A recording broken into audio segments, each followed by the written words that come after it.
이때까지 우리는 1차 과정과 2차 과정 사고의 본질을 탐색하여 왔으나 이와 같은 주제에 관한 정신분석적인 문헌에 대한 독자의 이해를 촉진시켜줄 중요한 몇 가지 점들이 부과되어야 할 것 같다. 우선 정신분석 문헌에서 정의가 적절히 잘 내려질 수 있는 1차 과정 사고의 일부 특징을 가리키는 데 쓰이고 있는 공인된 두 가지 용어가 있다. 이 용어 중 하나는 전치이며 다른 하나는 응축이다.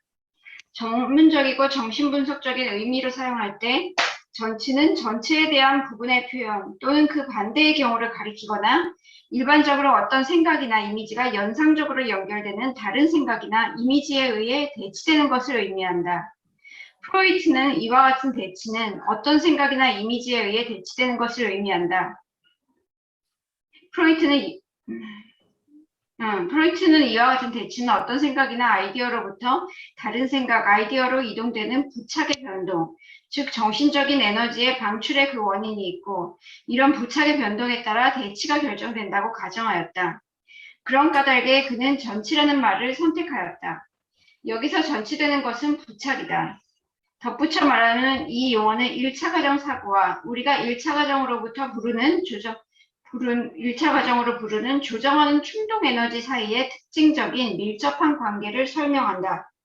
이 경우에 1차 과정 사고의 특징인 전치하기 쉬운 경향성은 1차 과정의 특징에 적절한 것으로 앞서 기술하였던 부착의 변동성과 관계가 있다. 응축이라는 용어는 몇 가지 생각들이나 이미지가 하나의 응축에 들어가기 전에 여기 전치에서 나오는 용어 중에 부착이라고 번역하고 있는 게 많은 경우에 커텍시스를 이렇게 번역한 경우가 많아요.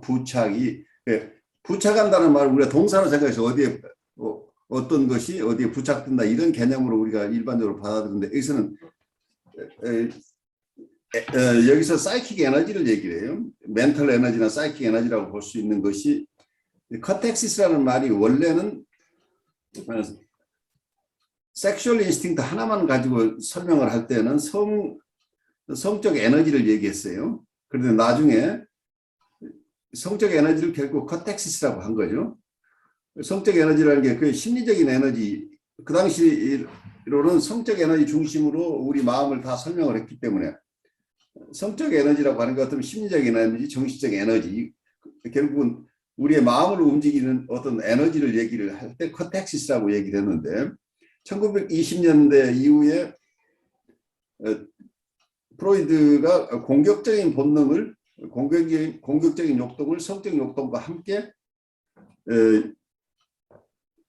독립된 욕동으로 인정을 하니까 여기서 이중 본능 이론이 나왔어요. 그러니까 듀얼 드라이브 티어리가 나오면서 커텍시스라고 하는 것 자체가 성적 에너지뿐만 아니라 공격적 에너지까지 포함하는 개념으로 바뀌어야 되는 거죠. 그런데 이 개념이 굉장히 혼란스럽게 사용되고 있어요.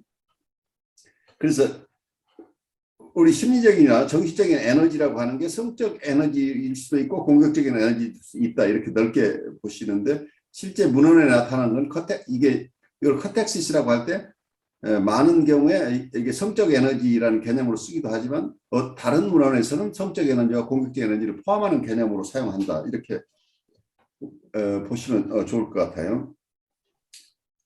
그래서 전치라는 용어는 어떤 면에서는 여기서 displacement라는 용어를 아마 shift라는 용어를 shift in the catexis라고 표현해요. 이 커텍시스가 어떤 특정한 대상에서 다른 대상으로 옮겨간다. 보통 이렇게 얘기할 수 있겠죠. 그래서 우리가 임상에서 전이라고 하는 것도 하나의 디스플레이스먼트죠. 과거의 원대상에게 느꼈던 정서가 새로운 대상에게 옮겨가는 거니까 이런 현상을 디스플레이스먼트라고 하는 디스플레이스먼트라는 용어가 굉장히 다양하게 쓰이고 있다고 이해하시면 좋겠어요. 프라이머리 프로세스라고 할 때 1차 과정이라고 할 때는 에너지 이론 중심으로 설명을 하고 있어요. 그렇지만 프라이머리 프로세스 띵킹이라고 하면 1차 과정 사고라고 얘기를 함으로써 서로 다른 개념 같긴 한데 여기서 디스플레이스먼트라는 어떤 개념을 사용함으로써 이 두 가지가 다 서로 오고 갈 수 있도록 두 가지 개념 자체가 그러니까 1차 과정 에너지 이론 쪽에서 보는 1차 과정과 프라이머리 프로세스 띵킹이라고 하는 사고 유형 이 두 가지 이론이 함께 이해될 수 있도록 하는 그런 개념이 여기서 디스플레이스먼트라는 거죠. 왜냐하면 이 띵킹 프로세스 자체도 하나의 프라이머리 프로세스 중에 하나다 이렇게 보는 거죠. 1차 과정과 2차 과정에 대한 설명이 아마 55쪽에 본 걸 다시 한번 제가 설명을 드리면 여기서 부착의 유동성이 1차 과정의 현재한 두 가지 특징을 설명해 준다 이렇게 얘기를 하고 있어요. 거기 1번, 2번으로 나와 있는 게 1차 과정, 2차 과정 할 때 1차 과정에서는 첫 번째가 원본능과 미성숙한 자아의 특징인 즉각적인 충족, 부착의 방출 경향. 그래서 아이들이 어떤 욕구가 있으면 기다릴 수 없어서 지연시키지 못하고 즉시 만족을 얻어야 되는 경향. 이제 이런 거죠. 그래 어떤 그걸 에너지가 어떤 욕구가 생기면 바로 만족을 얻어야 되는 거. 혹은 다른 쪽에 얘기를 한다면 텐션이 있으면 그 텐션이 바로 디스차지 돼야 되는 거. 방출해야 되는. 이제 이런 것을 기다릴 시간이 없다는 얘기예요. 지연시킬 수가 없는 이런 상태를 보이는데 이게 어떤 커텍시스라고 하는 아까 얘기한 정신적 에너지의 유동성이 있기 때문에 1차 과정에 뚜렷한 두 가지 특징이 나타납니다. 그중 첫 번째가 금방 설명하고 두 번째는 충동이 차단되거나 접근되기 어려운 상태에서 원래의 방출 대상이나 방법으로부터 부착이 쉽게 이동되고 그 대신 유사한 방법이나 약간 다른 방법에 의해서도 방출이 되어질 수 있는 경향입니다. Primary Process Thinking 1차 과정 사고는 비합리적이고 시작과 끝도 없고 너와 나를 잘 구별해내지 못하고 이게 어쩌면 원초적인 사고방식이죠. 원초적인 사고방식이 이런 1차 과정의 특징을 가지는 사유방법, 사고방식이다라고 이렇게 두 가지를 연결시키고 있는데 이때 커텍시스의 그 정신적 에너지의 유동성과 관련시켜서 설명하려고 하고 있죠. 이게 프로이드나 찰스 브렌너가 애쓰고 있는 부분이에요. 응축이라는 용어는 몇 가지 생각들이나 이미지가 하나의 단어나 이미지 또는 한 단어나 이미지의 일부분에 의해 표현되는 것을 가리키는 데 사용된다. 전체의 경우와 같이 응축이라는 용어의 선택은 이러한 과정이 일어나게 하는 에너지의 전체를 설명하고 있는 것이다. 프로이트는 많은 정신적 표상들이 하나의 표상으로 표현될 때 여러 표상들의 부착이 하나로 집중된다. 컨덴세이션은 응축이라고 썼지만 이 디스플레이스먼트의 하나의 연장으로 조금 더 보고 있죠. 어떤 몇 가지 부분들을 합쳐서 하나를 만들어내기도 하고 하나를 가지고 여러 개 나누기도 하고 이런. 그런데 보통 컨덴세이션은 몇 가지 생각이나 이미지가 하나의 단어나 이미지로 표현되거나 한 단어의 이미지의 일부분에 의해 표현되는 것을 가리킨다 이렇게 설명하고 있는데 이런 현상은 꿈속에서 많이 나타나죠. 그래서 어쩌면 꿈속에서 한 사람으로 나타나지만 그 한 사람 속에서는 여러 사람의 특징이 같이 포함돼서 한 사람으로 드러나기도 해요. 그래서 이 컨덴세이션, 응축이라는 현상이 프라이머리 띵킹 프로세스 중에는 많이 일어난 현상이다. 이렇게 볼 수 있겠죠. 또 다른 1차 과정 사고의 특징이 있는데 이는 우리가 이미 토의하였던 1차 과정 사고의 특징 가운데 하나인 전체의 예라고 생각되지만 보통은 이것이 별개의 독특한 특징으로 여겨진다. 이 1차 과정 사고 특징은 상징적 표정으로 불리어지는 것으로 이때 상징적이라는 용어는 정신분석적 의미를 지니고 있다. 프로이트는 꿈과 신경증 연구의 초기 단계에서 꿈이나 증상에 포함된 일부 요소가 비교적 이 환자, 저 환자 모두에게 일정한 의미를 가지며 이 의미는 그것이 보통 받아들여지는 의미와는 다르며 무엇보다 이상한 것은 이 의미가 환자 자신에게는 전혀 알려지지 않는다는 사실을 발견하였다. 예를 들면 흔히 꿈속에서 두 여자 형제는 젖가슴에 대한 어떤 생각을 나타내며 여행이나 출타는 죽음을 나타내며 돈은 대변을 나타낸다는 등등이다. 이는 마치 사람들이 의식적으로 이해하지 못한 채 무의식적으로 사용하는 비밀 언어가 있는 듯하며 이 비밀 언어의 이름을 프로이트는 이른바 상징이라고 하였다. 다른 말로 하면 1차 과정에서 돈은 대변에 대한 상징으로 즉 완전히 대변과 동등한 것으로 사용되어지며 여행 역시 죽음에 대한 상징으로 즉 죽음과 동등한 것으로 사용되어진다. 이는 진실로 놀랄만한 사태이며 따라서 이와 같은 발견이 강한 흥미와 동시에 강한 저항을 일으켰다는 것은 놀라운 일이 아니다. 확실히 흥미와 저항 모두는 상징적으로 표현되는 많은 대상과 생각들이 성적이나 쌍스러운 것과 같이 금지된 것들이라는 사실이 그 원인이 되고 있다. 상징에 의해 표현되어지는 것에 대한 목록은 별로 길지 않다. 신체와 그 부분들, 특히 성적인 기관들, 공둥이, 항문, 비뇨기관과 소화기관, 젖가슴이 있으며 어머니, 아버지, 여자 형제와 남자 형제와 같은 직계가족의 구성원의 상징이 있으며 또는 성교나 소변누기, 대변누기, 먹는 것, 우는 것, 분노, 성적 흥분과 같은 특정한 신체적 기능과 경험, 그리고 출생과 죽음, 그 외 몇 가지 다른 상징들이 있다. 독자는 이들이 어린아이에게 매우 밀접한 관계가 있는 일이라는 점, 다시 말하면 자아가 아직 미성숙하며 1차 과정이 사고에서 주요한 역할을 하는 시기에 있는 개인에게 있어서 이러한 상징은 매우 중요하다는 점을 알아차릴 것이다. 그런데 아이들이 성장하면서 아주 초기에 접했던 자기 가족 관계나 자기의 신체 이런 것과 관련돼서 이런 어떤 상징들을 경험한다 이렇게 이해하면 좋을 것 같아요.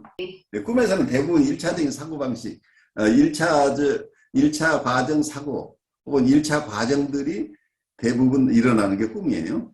그래서 우리가 합리적인 생각으로는 이해를 잘 못하는 거죠. 상징적 동등시가 개인적인 어떤 무의식의 경험에서 이루어진 게 아니고 그냥 일반적으로 전혀 상관없는 어떤 일반적으로 공유할 수 있는 어떤 집단 무의식이나 뭐 이런 거에서 드러나는 상징성을 얘기하는 건지.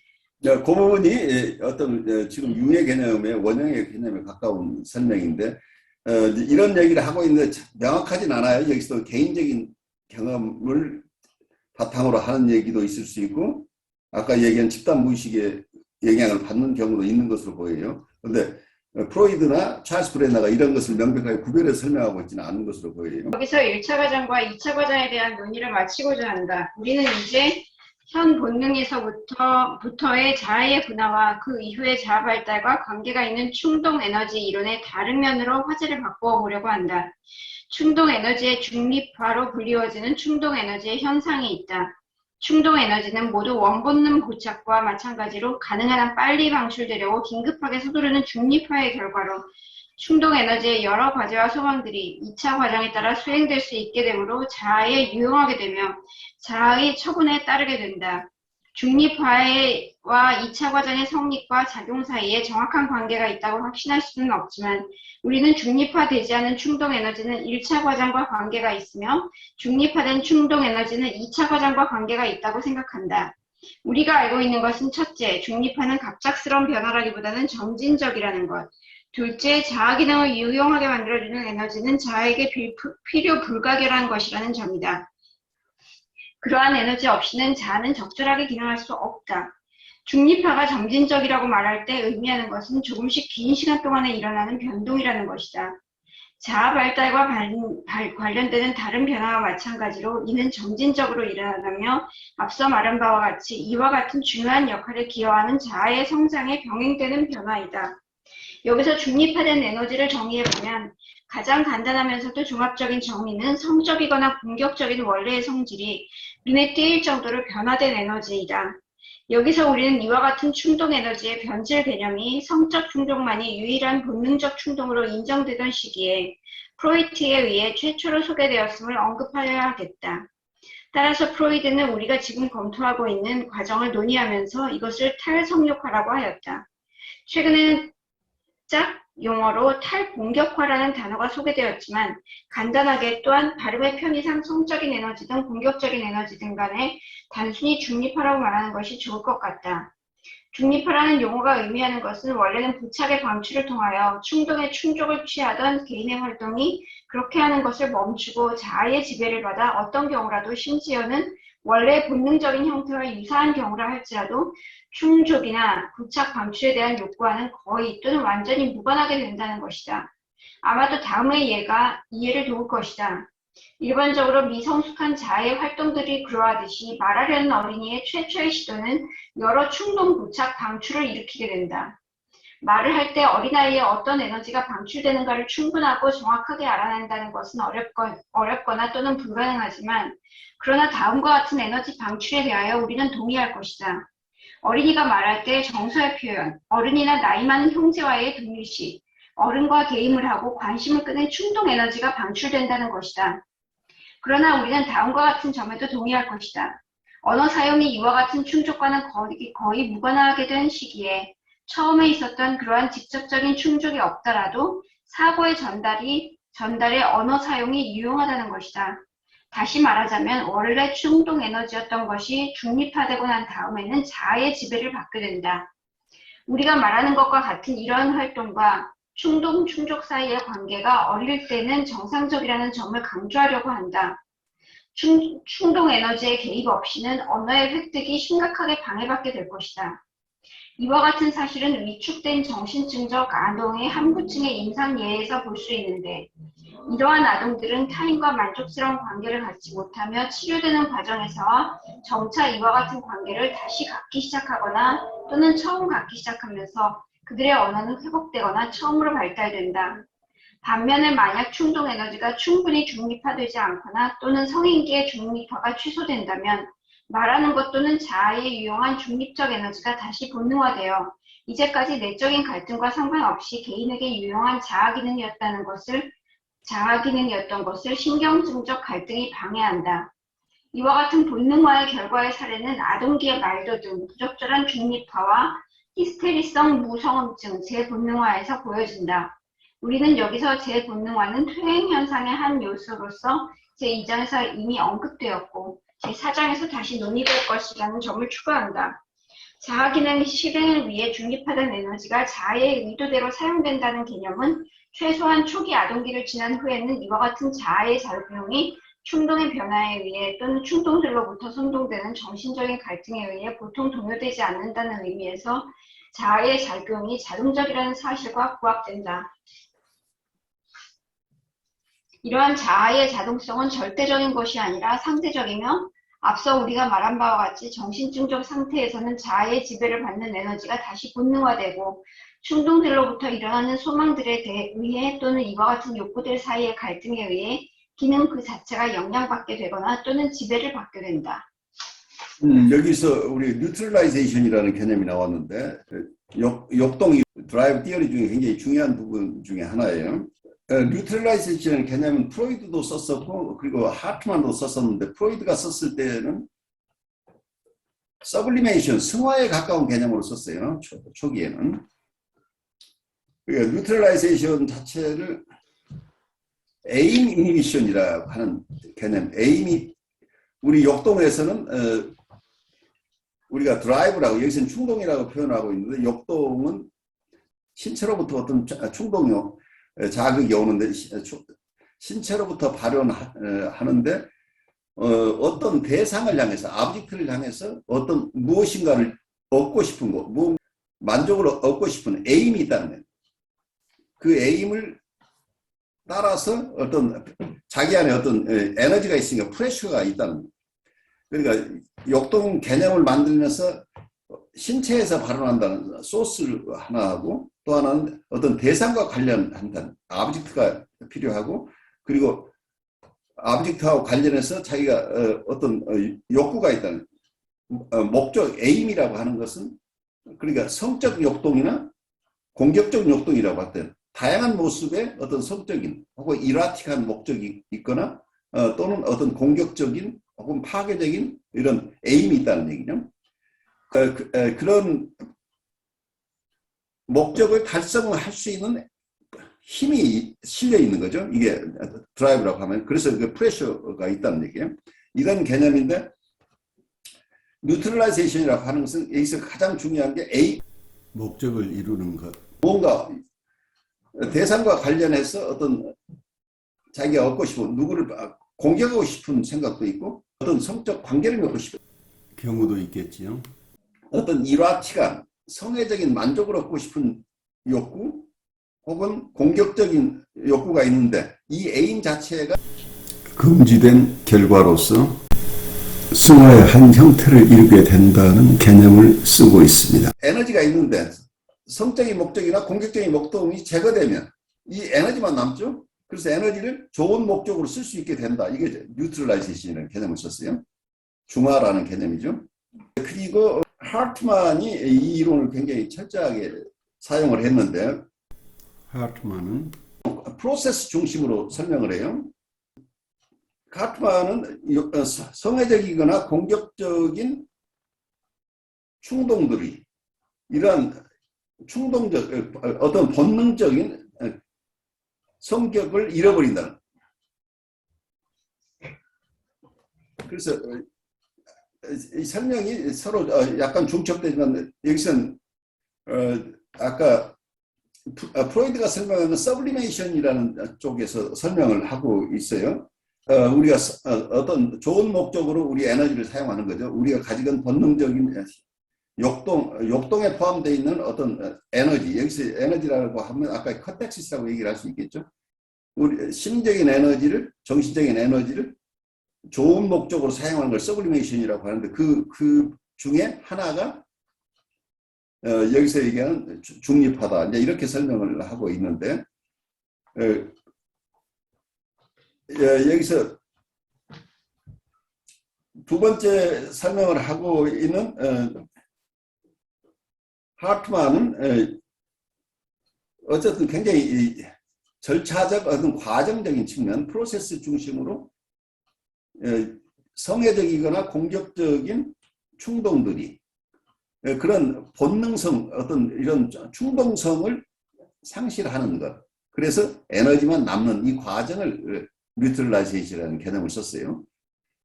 그러다 보니까 여기서 썼던 용어들이 뉴트럴라이제이션이라는 용어 말고 디섹슈얼라이제이션이라는 용어를 그래서 탈성애적이라는 용어를 썼어요.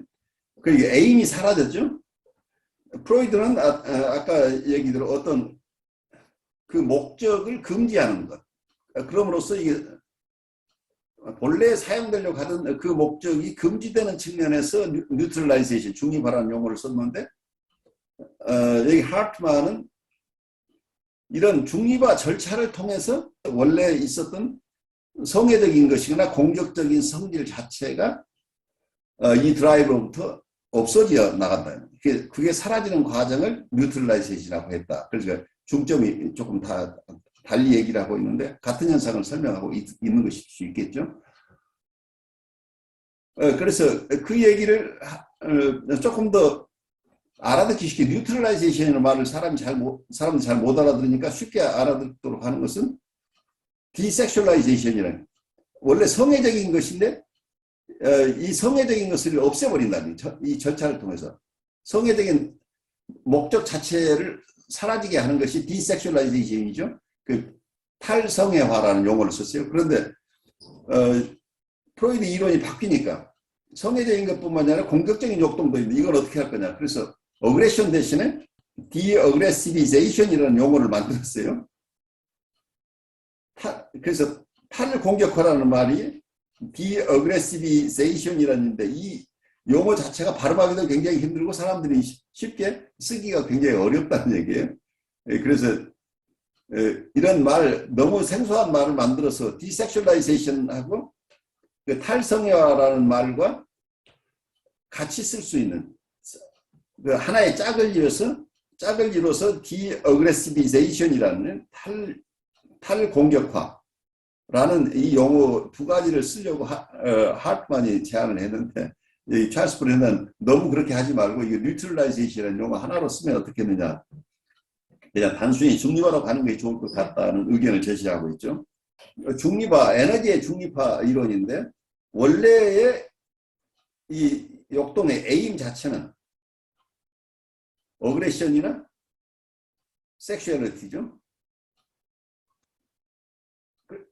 에너지가 탈중립화 돼 있었는데 어느 시점에 가서 환경이 좋아지지 않으면 원래의 모습으로 되돌아가는 현상, 퇴행이 일어나게 되면 이게 탈중립화 됐던 그 에너지가 재본능화 된다는 이 개념을 쓰고 있는데, reinstinctualization이라는 아주 어려운 용어를 썼죠.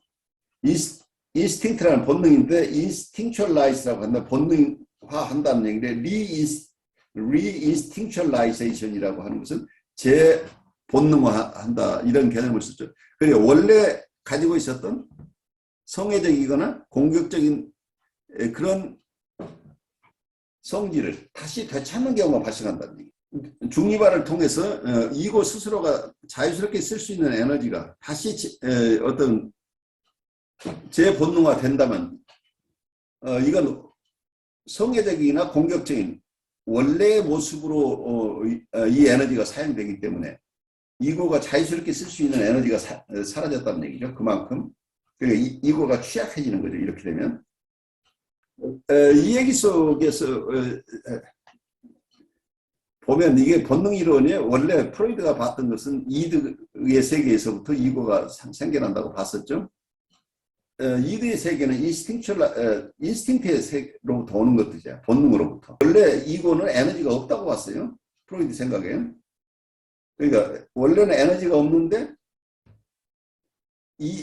어떤 원본능, 이드 속에 있는 욕동들로부터 이 욕동들이 가지고 있는 에너지가 탈본능화 되면서 그 에너지가 이고가 쓸 수 있는 에너지로 바뀐다는 얘기예요. 굉장히 기교적인 설명이죠.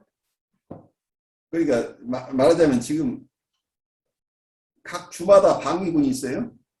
그런데 각 주마다 미국 같은 50개 주가 있어 50개 주마다 주의 방위군이 있는데 이 병력을 차출해서 연방군을 따로 만들기 아니라 주 방위군이 가지고 있는 그 주에 충성할 게 아니라 주에 충성하는 걸 포기하고 연방에 충성하라고 이 중에 각 주가 가지고 있는 병력의 반을 차출했다고 한다면 연방군이 굉장히 강대한 세력을 가지고 있어요.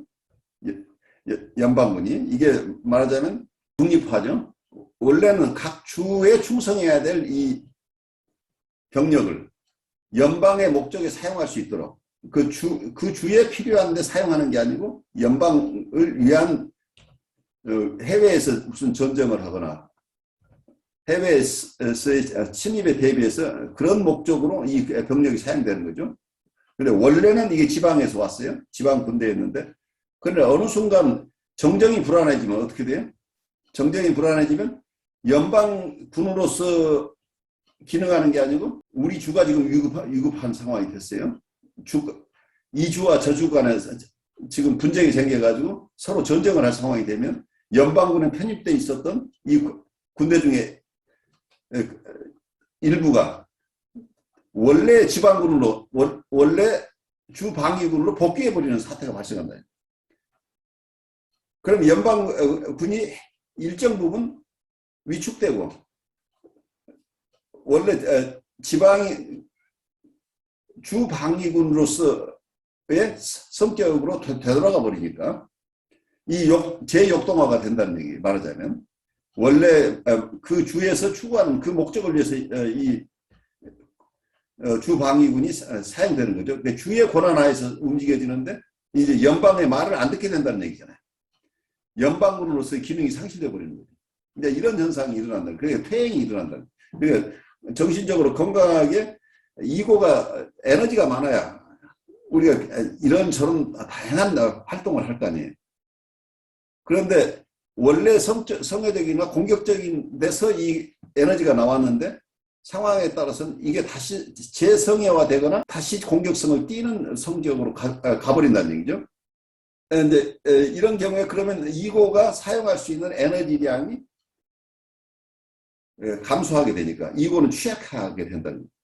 그래서 이 퇴행이 심해지게 되면 이고가 제 기능을 못한다는 이런 현상을 여기서 설명하려고 애를 쓰고 있는 이 개념들을 들으면서 쉽지 않은 개념들인데 어쩌든 우리 같이 애써보는 거예요.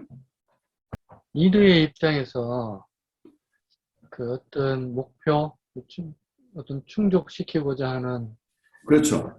목적이 있는데 그거는 다시 남고 자아가 그 에너지만 가져간 거라고 이해가 되는데 그렇죠. 그러면 그 자아가 뭔가 본능에게 뭔가 해줘야 되지 않을까요? 그 본능 입장에서는 뭔가 자아를 위해서 에너지를 주고 갔는데, 예. 그러니까 그걸, 예, 그게 뭐 보상을 해줘야 될 거 아니냐 이제 이런 얘기잖아 지금.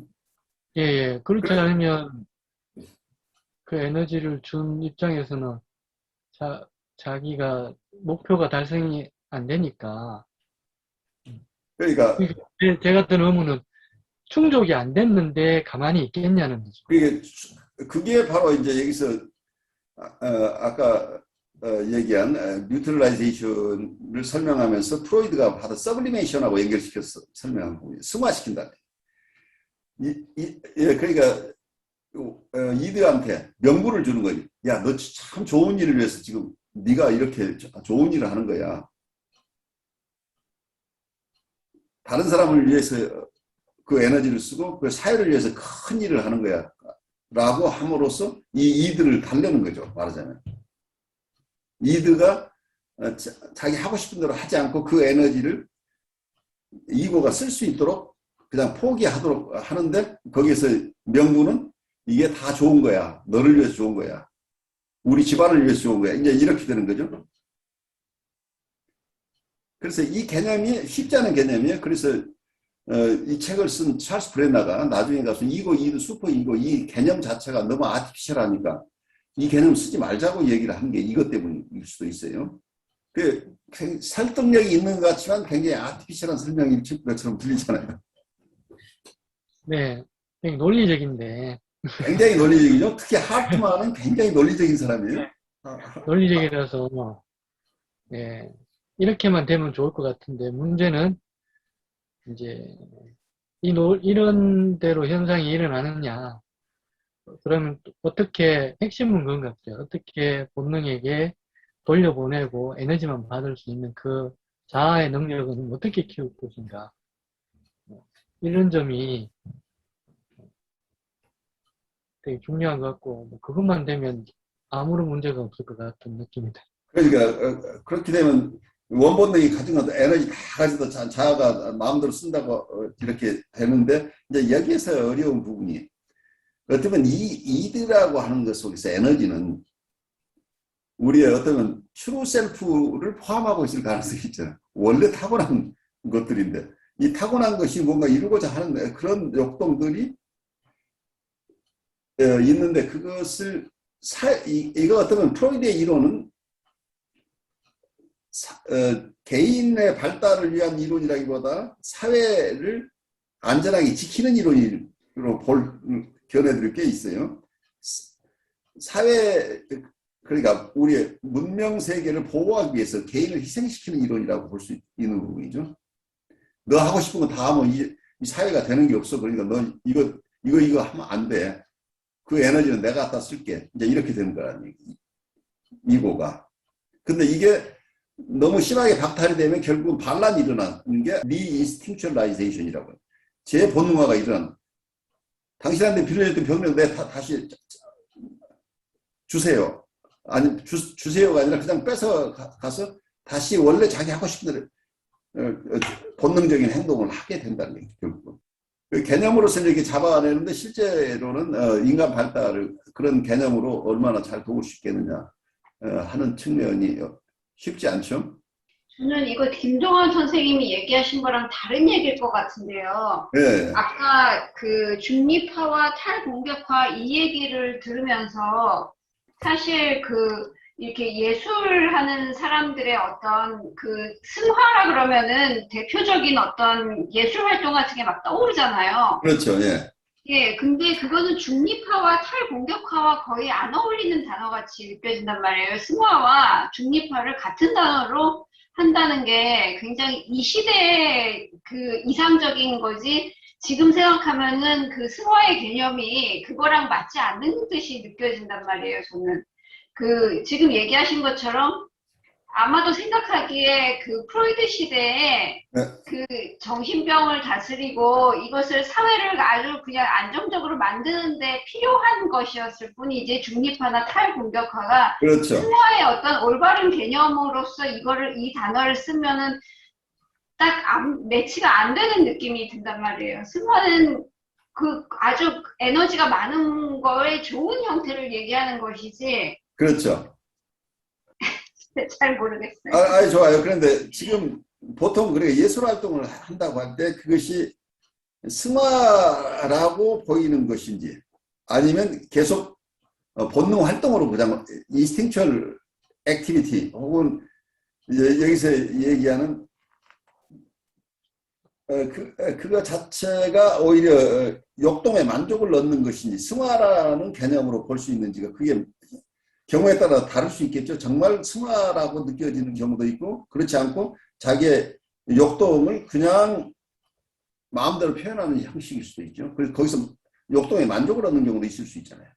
그렇죠. 근데 그거는 예술의 어떤 질이나 아니면은 그 사람의 예술가의 성숙도나 이런 것의 차이일 것이지 에너지가 약간 너무 이 글자대로 보면 중립화가 되거나 탈에너지화가 된 예술 작품은 재미가 없어요. 재미가 없고 예, 에너지가 느껴지지 않는단 말이에요. 보는 사람도 좋은 에너지든 나쁜 에너지든. 그렇죠. 예, 그러니까 승화는 원래 있던 이렇게 다룰 수 없는 본능이 예술가가 자기 수련과 무엇의 어떤 활동을 통해서 좋은 쪽으로 바꿔가지고 다른 사람한테 좋은 영향을 주도록 이것을 이렇게 성장시키는 것이지, 이렇게 그 에너지 없음을 얘기하지는 않는 것 같거든요. 그러니까 승화라는 말하고 뉴트럴라이제이션이 어울리지 않는다 이런 얘기죠. 예. 단어로 보면 그런데 그 단어를 어떤 의미로 쓰는가는 각각 학자마다 마음대로 쓰니까 우리가 통제할 수 없는 부분이죠. 근데 프로이드는 자기 이론을 설명하면서 서블리메이션의 한 타입으로 중립화를 설명을 하려고 했었어요. 그래서 만만치 않아요. 어떤 일률적으로 어떤 우리의 여러 가지 활동들이 이게 정말 중립화된 에너지를 쓰고 있는 것인지 원래 에너지를 쓰고 있는 것인지 아니면 재본능화한 에너지를 쓰고 있는 건지 클리어하지 않아요. 실제로는. 그러니까 인디비디얼로 볼 수밖에 없어요. 임상에서도 우리가 버벌라이제이션을 우리가 중요시하는데 언어를 사용한다고 하면 그 언어가 심볼릭한 의미로 이렇게 사용되는지 정말 상징으로서의 언어로서 정서적인 표현을 하거나 이런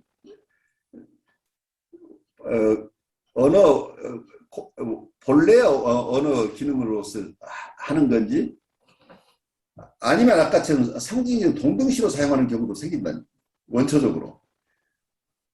그래서 임상에서 아주 심한 분들을 보면 겉으로 보면 언어를 사용하는 것 같은데 그 언어가 하나의 무기이거나 외설적인 것으로 가득 차 있는 경우도 생겨요. 그러면 이건 바로 본능을 만족시키는 그런 거기 때문에 이때는 어떤 중립화된 에너지가 사용되는 게 아니고 원초적인 어떤 욕동 자체의 만족이 이런 거기 때문에 이걸 언어화라고 얘기할 수 없다는 거예요. 내가 봤을 때. 이 사람이 어떤 공격에 대한 얘기를 하고 있으면 실제로 그 언어 자체가 공격이라고. 그 언어 자체를 바로 공격으로 사용하고 또 어떤 경우에 외설적인 언어를 사용함으로써 이 사람은 아까 공격적인 욕동이나 성애적인 욕동 자체의 만족을 거기서 얻기 때문에 이건 행동화에 가깝다는 얘기예요.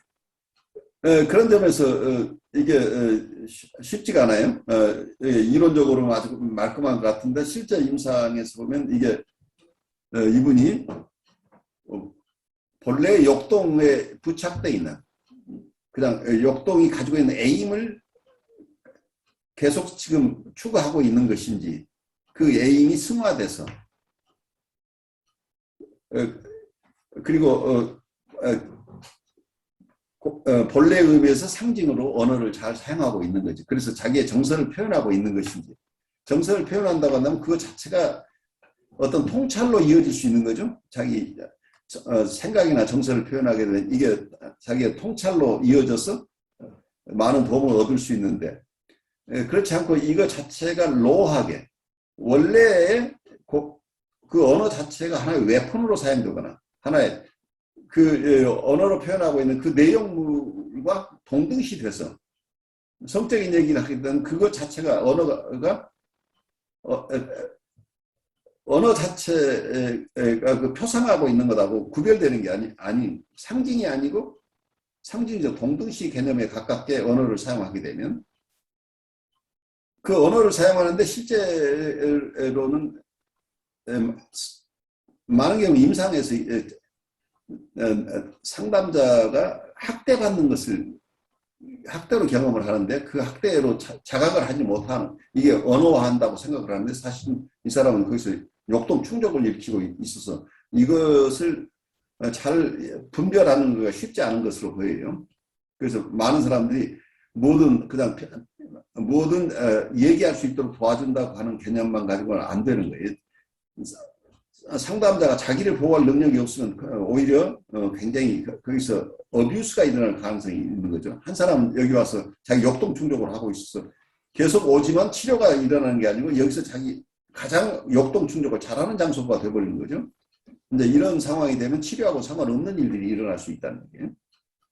그래서 이 역동이라고 하는 그 이론 가지고 설명을 하고 있는 것을 어떤 프로이드의 이거 이고, 이드, 슈퍼 이고라는 개념 이런 방식으로 설명하는 것보다 다른 릴레이션이라는 쪽에서는 셀프라는 개념을 중심으로 설명하는 경우들이 많죠. 이렇게 마음을 나누어서 이렇게 하는 게 아니라 원래 우리의 트루 셀프를 어떻게 발현하느냐. 아까 우리 한 교수께서 말씀하신 대로 뭔가 예술 작품을 만들면 이 사람의 트루 셀프가 실려야 그게 정말 사람들에게 감명을 주고 이 사람도 자기 원하는 걸 얻는 것 같은데 이거 자체가 지나치게 승화라는 개념으로 자기의 역동하고 상관없는 것으로 이렇게 뭔가 이니비션이 걸려 있거나 원래 에임 자체가 이니비션이 걸려 있는 상태에서 그 작업을 다른 예술적인 목적이라는 아티피셜한 것으로 이렇게 막 바꾸어서 하는 작업이 정말 창의적인 작업이 될 것인가 하는 게 쉽지는 않은 거죠. 이런 구성 자체가 어쩌면 리얼 셀프나 트루 셀프를 잘 발현하도록 도와주어서 아니면 성장이라고 하는 게 자기의 리얼 셀프 리얼라이제이션이라는 개념, 자기 실현이라는 개념으로 이렇게 보는 이런 이론들이 요즘에 많은 인기를 얻고 있는 게 이제 그런 부분이죠. 너무 기계적으로 혹은 우리 마음 안에 마음의 기구들이 의인화돼 가지고 우리 아까 얘기대로 에너지를 누가 달라고 그러고 뺏어가고 이드가 가지고 있는 거 이거 네 목적으로 쓰지 말고 이 에너지는 내가 쓸게 이렇게 가져가서 이고가 다 통제하는 이런 것 같은 이런 개념들이 현대인들에게 잘